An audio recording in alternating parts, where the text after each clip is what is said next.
Hi guys. One feature that's going through the markets, and you see a lot of talk about this at the moment, is buying the dip. So what we're going to do today is have a discussion around how to buy the dip, what you're looking for in buying the dip, and two situations now where we can actually look at when it doesn't work and what the practical reality of trying to buy the dip is.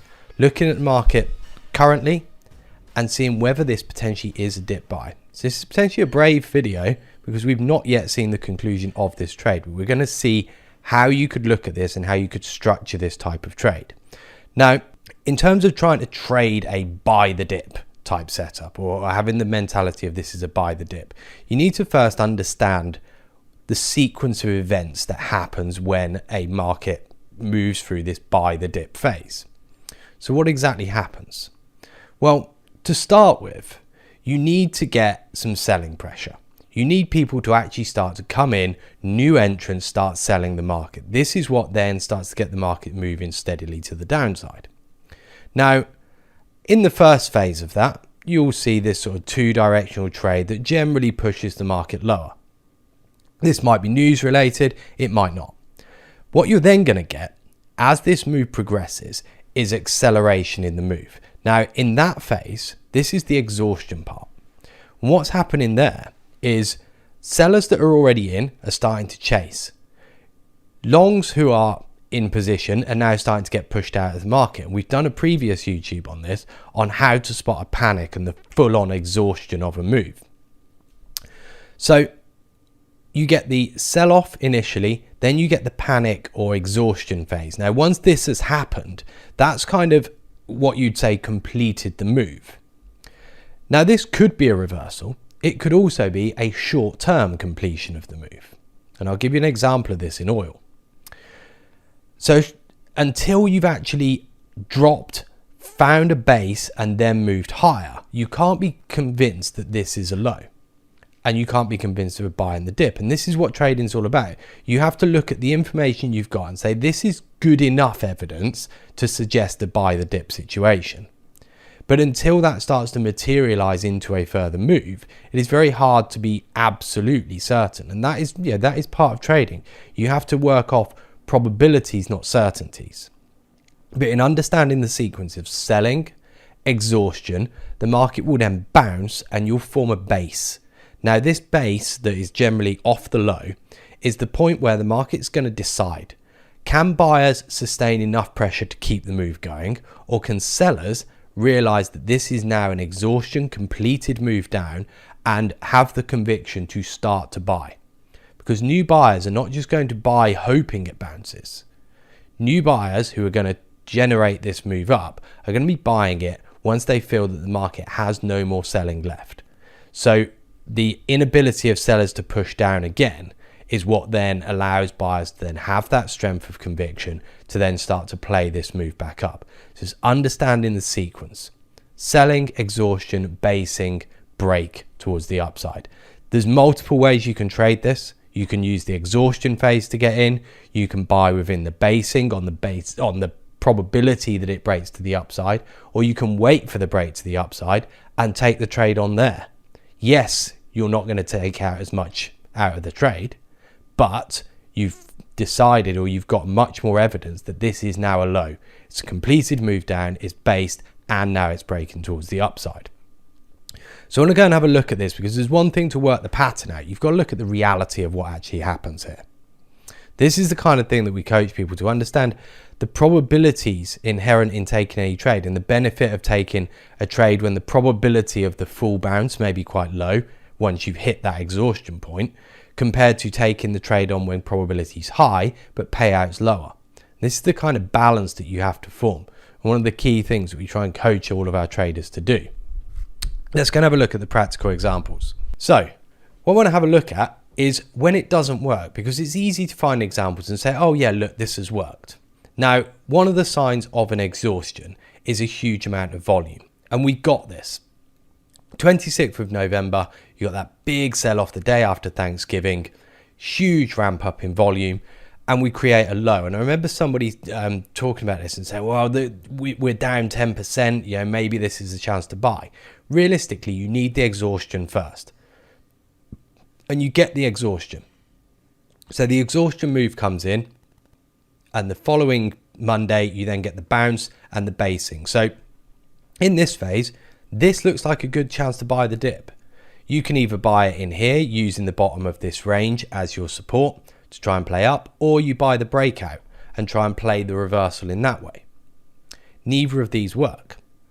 And this is my point, that on trying to buy the dip, the exhaustion and the base only goes so far.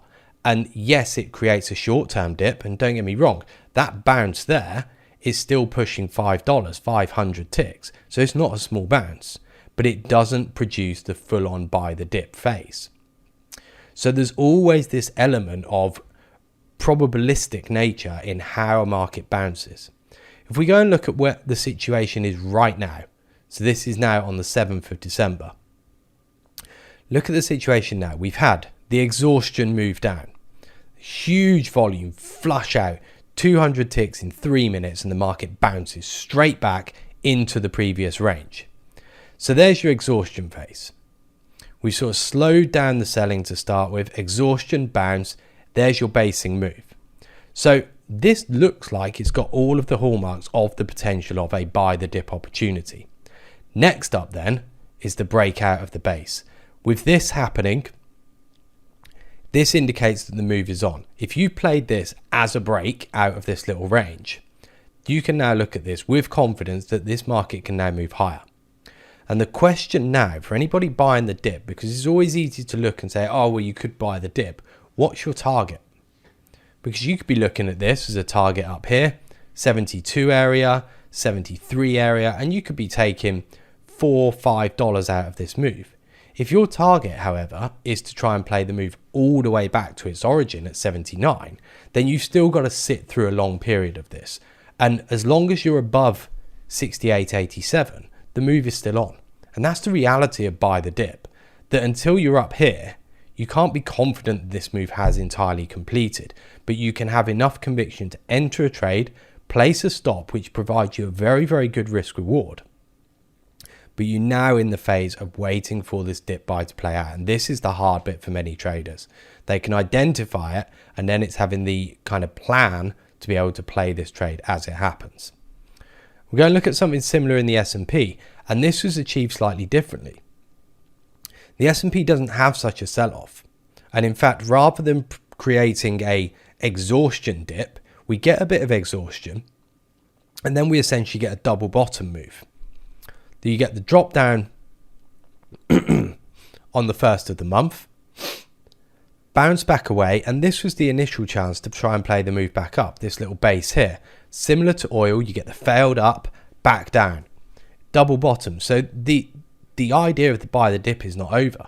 This double bottom is now an alternate way of playing it.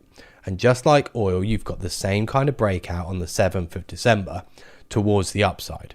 Now, if you're looking for a short-term target to try and play back up the recent range, we may well have achieved it. And within the day, that's giving you 60 handles as a short-term day trade. But this, if you're thinking this is the dip buy now, this is now the chance to play all the way back up for record highs around the 47.40 area.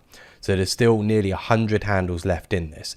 If that's the case, and this is part of the mentality around trading a dip buy trade, what are you looking for? And if you don't have a target and a plan, this becomes impossible, because it's always easy to go, it's going to the moon. But how are you going to know at what point that is no longer happening? You have to be able to define a stop, and you have to be able to define a point where you're going to get out of the trade.